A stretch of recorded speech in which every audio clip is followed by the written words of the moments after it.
Welcome to tales of fish. കഴിഞ്ഞ എൻ്റെ വീഡിയോയിൽ ഞാൻ എന്തുകൊണ്ടാണ് ഒരു ജേർണലിസ്റ്റ് ആവാതിരുന്നത്, എനിക്ക് ജേർണലിസ്റ്റ് ആവാത്തതിൽ യാതൊരുവിധ വിഷമവും ഇല്ലെന്ന് ഞാൻ വ്യക്തമായി പറഞ്ഞിരുന്നു. അതുകൊണ്ട് തന്നെ ഞാൻ അപ്പോഴൊരു കാര്യം പറഞ്ഞിരുന്നു, എൻ്റെ ലോങ് വീഡിയോസ് ഞാൻ ഇടുമ്പോൾ അതിൽ എൻ്റെ കണ്ടൻറ്റുകൾ എന്താണെന്ന് അടുത്ത വീഡിയോയിൽ ഞാൻ പറയാമെന്ന് പറഞ്ഞിരുന്നു. അപ്പം ഞാൻ ലോങ് വീഡിയോ ഇടുന്നതിൽ എല്ലാവരെയും പോലെ ഒരു നോർമൽ കറൻറ്റ് അഫേഴ്സ് അല്ലെങ്കിൽ ക്രിട്ടിസൈസ് ചെയ്യുന്ന വീഡിയോസുകൾ, മറ്റുള്ളവരുടെ വീഡിയോ എടുത്തിട്ട് കണ്ടൻറ്റായിട്ട് അങ്ങനെ ഒന്നും ഞാൻ എൻ്റെ വീഡിയോയിൽ ചെയ്യാൻ ഉദ്ദേശിക്കുന്നില്ല.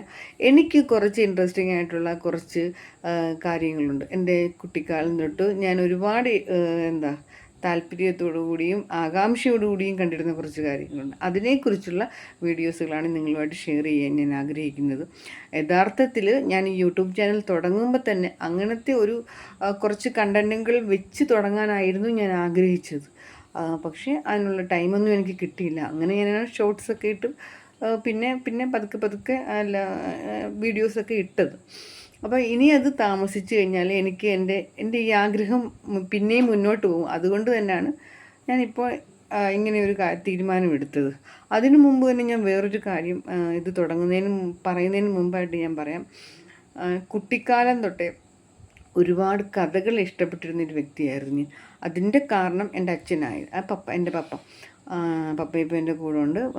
അദ്ദേഹം ഒരു അധ്യാപകനായിരുന്നു, പ്രായമൊക്കെ ആയി. അദ്ദേഹം എനിക്ക് ഒരുപാട് കഥകൾ പറഞ്ഞു തരുമായിരുന്നു.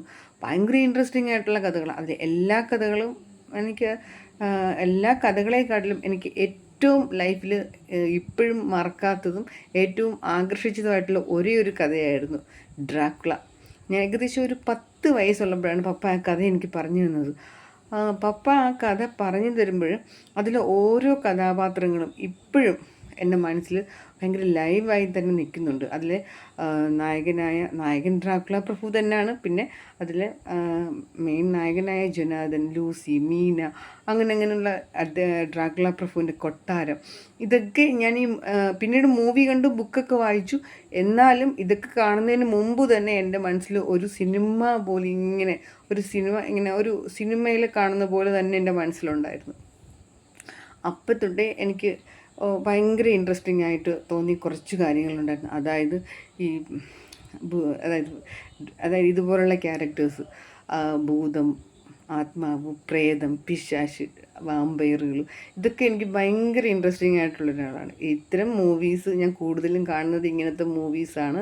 അതുപോലെ തന്നെ കൂടുതലും സെർച്ച് ചെയ്യുന്നതും കൂടുതലും വായിക്കുന്നതും ഇങ്ങനത്തെ ബുക്കുകളാണ്. അപ്പോൾ ഇതൊക്കെ കാണുമ്പോൾ ശരിക്കും പറഞ്ഞാൽ എൻ്റെ വീട്ടിലെ അമ്മയും ഹസ്ബൻഡും ഒക്കെ എന്നെ വഴക്കൊക്കെ പറയാറുണ്ട്. പക്ഷേ എനിക്ക് ഇത്തരം കാര്യങ്ങൾ എൻ്റെ വീഡിയോയിൽ ഉൾപ്പെടുത്തി അങ്ങനത്തെ വീഡിയോസുകളാണ്, അതിനെക്കുറിച്ചുള്ള ഒരു കോൺവെർസേഷൻ ആയിരിക്കും എൻ്റെ വീഡിയോകളിൽ കൂടുതൽ. എൻ്റെ ലൈഫിൽ എനിക്കുണ്ടായ അനുഭവങ്ങളും എനിക്ക് അറിയാവുന്ന വ്യക്തികൾക്കുണ്ടായ അനുഭവങ്ങളും അതുപോലെ തന്നെ എന്തുകൊണ്ടാണ് ഇങ്ങനെയൊക്കെ വരുന്നത്. ഇത് ശരിക്കും പറഞ്ഞു കഴിഞ്ഞാൽ ഇത്തരം കാര്യങ്ങൾ ഡിസ്കസ് ചെയ്യുമ്പോൾ പലരും എന്നെ ക്രിട്ടിസൈസ് ചെയ്തേക്കാം. പക്ഷേ ചില സത്യങ്ങൾ നമുക്ക് മറച്ചു വെക്കാൻ പറ്റത്തില്ല. ചില കാര്യങ്ങൾ നമ്മൾ ഡിസ്കസ് ചെയ്തേ പറ്റൂ. അതിനുള്ള ഒരു മെയിൻ അവസരമായിട്ട് ഞാൻ ഇതിനെ കാണുന്നു. അപ്പോൾ എൻ്റെ അടുത്ത വീഡിയോ ഉടൻ തന്നെ കാണും. അപ്പോൾ ഒരു മെയിൻ ഒരു കണ്ടൻറ്റ് നിങ്ങൾ എന്തായാലും അതിൽ പ്രതീക്ഷിക്കാം. അപ്പം ഞാനിവിടെ ഈ വീഡിയോ വൈൻഡപ്പ് ചെയ്യുന്നു. അപ്പം ഞാൻ നിങ്ങൾക്ക് എന്തെങ്കിലും ഇതിനെക്കുറിച്ച് നെഗറ്റീവായിട്ടോ പോസിറ്റീവായിട്ടോ ഉണ്ടെങ്കിൽ എൻ്റെ ഈ വീഡിയോയ്ക്ക് നിങ്ങൾ കമൻ്റ് ഇടണം. കാരണം എനിക്കതനുസരിച്ച് എൻ്റെ വീഡിയോ മുന്നോട്ട് കൊണ്ടുപോകാം. ആരെയും വ്യക്തിപരമായിട്ടോ അല്ലെങ്കിൽ ആരെയും മോശപ്പെടുത്താനോ ഒന്നും ചെയ്യുന്നൊരു വീഡിയോ അല്ല. നമുക്ക് അതായത് ഇത്തരം കാര്യങ്ങൾ താല്പര്യമുള്ള ഒരുപാട് ആൾക്കാരുണ്ട് മനസ്സിൽ. എന്തുകൊണ്ടാണ് എങ്ങനെയായിരിക്കും എന്ന് കുറേ ക്വസ്റ്റ്യൻസ് ഇങ്ങനെ പോയിക്കൊണ്ടിരിക്കും. അതിനൊക്കെ നമുക്ക് ഉത്തരങ്ങൾ കണ്ടുപിടിക്കാം, അതിനൊക്കെ നമുക്ക് ഡിസ്കസ് ചെയ്യാം. നിങ്ങൾക്ക് ഇതിനെക്കുറിച്ചുള്ള അഭിപ്രായങ്ങൾ കമൻറ്റ് ബോക്സിലിടാം, നിങ്ങൾക്കുണ്ടായ അനുഭവങ്ങളിടാം. അപ്പോൾ ഓക്കെ, നമുക്ക് പുതിയൊരു വീഡിയോ ആയി കാണാം.